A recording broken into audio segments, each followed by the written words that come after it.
Just like you wouldn't go to a donor right away and say, hey, can I have $1 million? You really want to build that relationship. And this is what I'm doing with my 5-minute fundraising audit. It's a super quick, high value assessment that I offer to organizations proactively that I would like to work with. Welcome back to the Small Nonprofit, the podcast where your passion meets action. Hello, everyone. Welcome back to the Small Nonprofit Podcast. I am your host, Maria. And today we're talking about something a little bit different.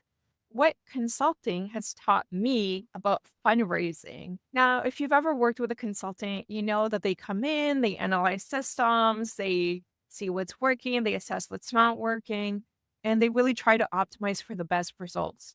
And fundraisers do all of that. So whether you're a solo fundraiser, juggling 100 things, or leading a team, these lessons that I've learned from consulting will help you warm up leads, streamline your work, and keep your donor data in check.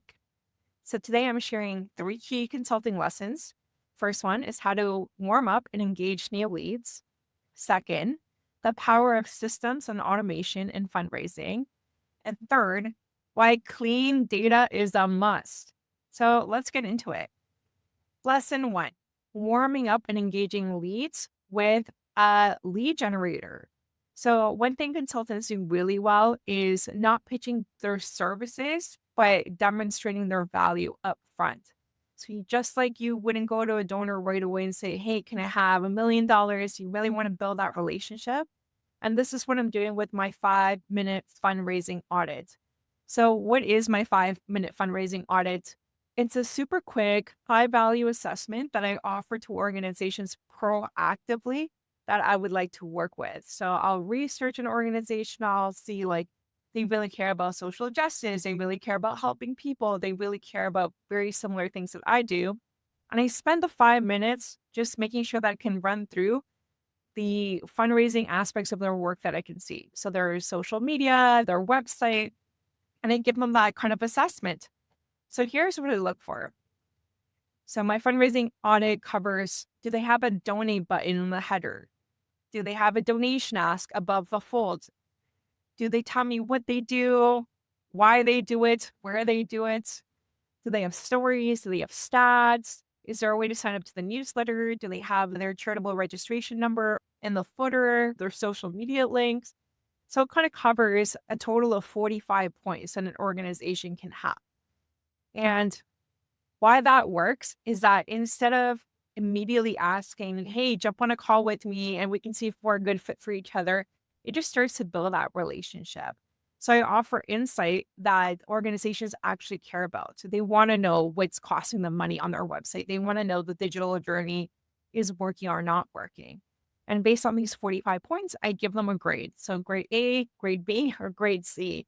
And then I also give them the opportunity to get some help by having a conversation with me. So, hey, if you get a grade A, that's amazing. There might be ways to build on that so you get even more donor revenue through recurring or people just having a stronger relationship because I don't see your inside systems. I can only see the outside ones, right? If you get a B, that means that you have the fundamentals and you're on your way. And if you get a C, your website's actually losing you money. It's not converting the people that you want it to, right? So as an ED receiving this, hopefully they see a lot of value and want to have that conversation with me, right? So this lead generator is all about providing value for free, right? It helps me and the organization identify we have similar values. We have similar goals of raising you more money. It shows that I'm very proactive and not reactive. And it keeps the conversation short and sweet. Like it's not a really long email that I send them with like, here is each point that you missed out on. That's actually just an attachment. The email is very short. It's, hey, I took a look at your website. Here's what you could do to fix it to get more donations. If you have any questions or want to chat, let me know. Right. So it naturally leads to deeper engagement. And when someone sees that opportunity to get some help with their fundraising, maybe they take it. It's so much easier to transition into that conversation, right? So I think that also really easily converts to your fundraising. How can you connect with someone who has interest in your organization. So how can you identify them? How do you connect with them? And then start providing value right at the jump. So a way that Sarah Hosholi did that, and she talked about it on my podcast, was she was fundraising for this organization that supports pet parents keeping their pet babies together during difficult life transitions. So, a way that she did identify people who care about pets deeply is she had set up this way for you to sign up to get a sticker for your window that says, please, there's a pet in here. Please, if there's a fire, save my pet, right? And through that, she had a lot of local people give her their address, their email address, and self identify because they saw the value of this sticker. So, what is a way that you can provide value to a potential donor before asking for anything in return? That's lesson one. Lesson two, let's talk about automation. So, automation is one of the things that we identified earlier in the year of this is going to be a really big trend this year. And we know that CRMs are already implementing it as much as they can. They're implementing automation and AI and all those good things. But unfortunately, a lot of our tech stacks still don't work the way that we need them to. So, this is a good opportunity to revisit your tech stack and see how they could better work for you rather than you doing everything manually. So I have lived off of automation when it comes to my business. Even my 5-minute fundraising audit, it's automated as much as possible. So I have my 3 templates, grade A, grade B, grade C, right? I know that if an organization gets this score, they're automatically going to be getting the grade A template, for example. And in that template, I had to change the organization's name, their website, their score, and their total. And that's it. It's a full 6-page PDF that is then immediately ready to go. So making sure that you have those systems in place will really speed up the process because then I don't have to do an individual assessment for each organization that I'm hoping to work with. So it's more semi-personalization than really deeply personalized, but that semi-personalization like opens up the door to deeper engagement. So, how can you use automation? Try to automate as much as you can so you can actually focus on the things that require a personal touch. So, for example, you can to automate an in-person meeting, right? So, what are the things that you can automate so you have time for more in-person meetings? So, for example, you can automate a welcome series. So, when a donor gives, they get a series of touch points over the next 3, 6, 9 months that kind of help deepen that engagement without you having to do it manually. So, first, an immediate thank you for your gift. Second, talking about the impact. Third, maybe you're asking them to follow you on social media. Fourth, like watch this deputation that our ED did or come to this event, right? Like it's automatic, but it feels personal and it lets the person build a parasocial relationship with your organization, which is expected in today's world. People want to be able to learn more about you without having to engage you directly. Automation can also be really helpful when it comes to donor retention. So if they haven't given in a year, maybe you get an automated email to your inbox that says, hey, follow up with this donor. Or maybe it goes directly to them and says, we still are doing all this amazing work that you believed in last year. We hope that we can count on your support again this year. So just making it as easy as possible on yourself. And an additional automation tip that I would leave y'all with is task automation for the follow-ups that you have to do. So a lot of CRMs integrate this into their own moves management system. But something that I find really hard is keeping up with my emails. That is something that there's a lot to remember and there's so many people to get back to. And now that I'm working with a lot of different clients, like you really got to remember everything as closely as you can. So something that I love to do is use this software called Follow Up Then. And what Follow Up Then does is I can forward any email that I've received or send out to Follow Up Then, and it will follow up with me at that appropriate time. So I can send it to the email address like 1 month at Follow Up Then. And a month from today, it will come back with all the relevant information in the thread. And now I can follow up with whatever I was supposed to do. So I always find that one super, super helpful. But there's a lot of tools like that. And you just need to find the ones that work best for your brain and for your workflow. But that's one that I learned about years and years ago. And it's still my go-to and still something that I deeply recommend. So if you're one of those people that could really use some automation in your workflows, that's one to check out. But I know that there's some AI based ones that now, if there's like a meeting unexpectedly canceled from your calendar, it can fill in that gap, that like 1 hour, 2 hour gap with tasks that you still need to complete. So it's a big world out there of automation, and I hope that you're taking the time to explore it.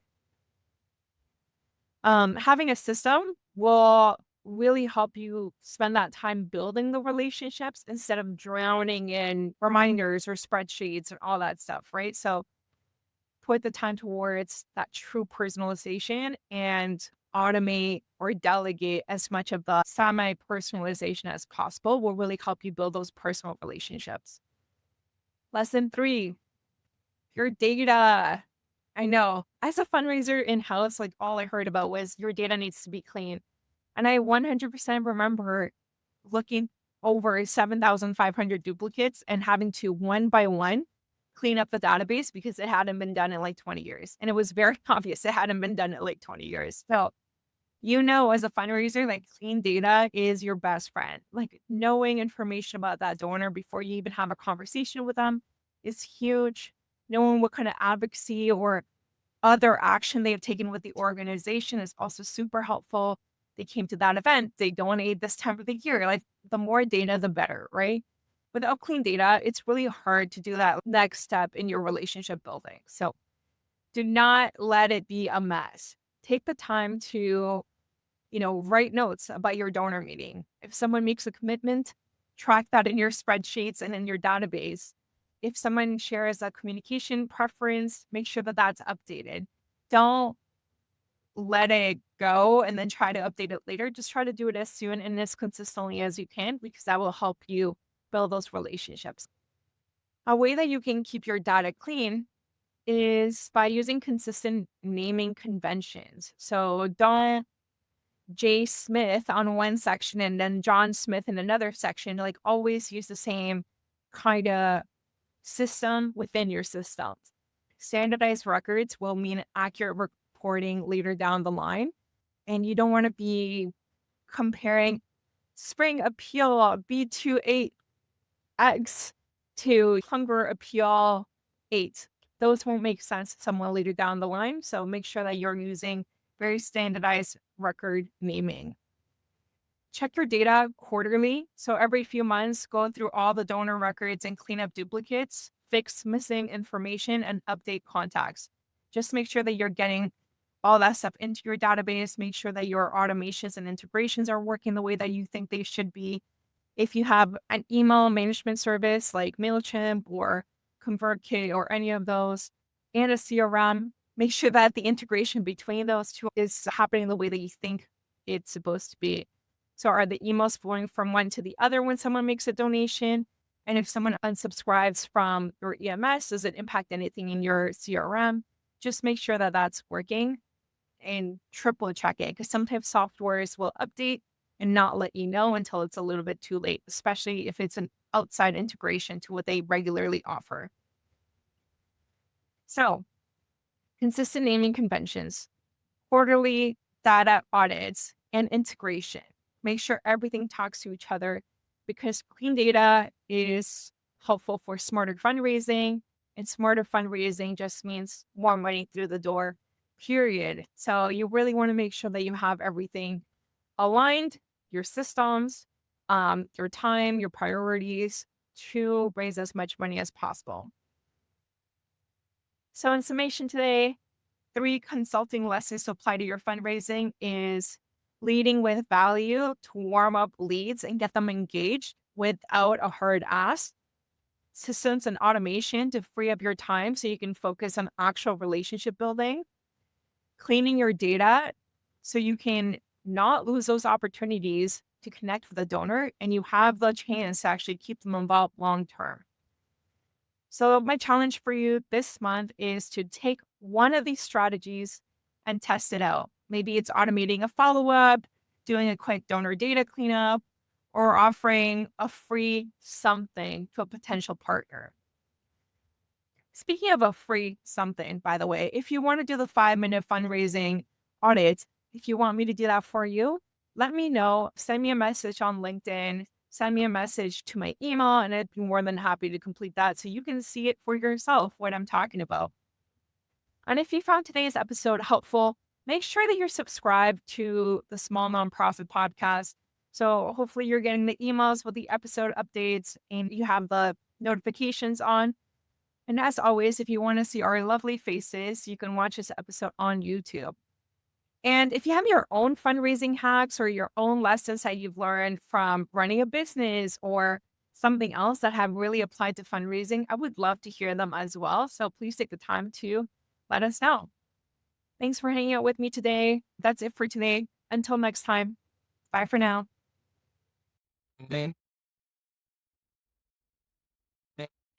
Thank you for listening to another episode of The Small Nonprofit. If you want to continue the conversation, feel free to connect with our guests directly or find me on LinkedIn. Let's keep moving money to mission and prioritizing our well being. Bye for now.